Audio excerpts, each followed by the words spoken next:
tripod Ulanzi SK21 ni akan bantu korang. Hantar report dekat suami ke dekat isteri ke, kita tengah buat sekian ni, tapi dengan gambar, dengan framing yang lebih baik. Contohlah kita nak hantar gambar dekat wife kita ke ataupun dekat husband kita ke, boleh je nak selfie macam ni. Allah, dengan berpeluh punya bagai berpeluh Tapi kalau nak dapatkan framing yang lebih baik, ala-ala konon-konon estetik ataupun framing yang lebih baik lah. Estetik macam overclaim pula kan.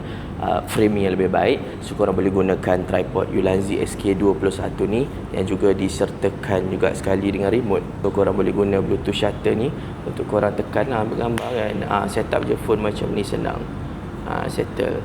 So korang boleh dapatkan framing yang lebih baik untuk ambil gambar yang casual ataupun hantar laporan aktiviti korang kepada husband atau wife korang.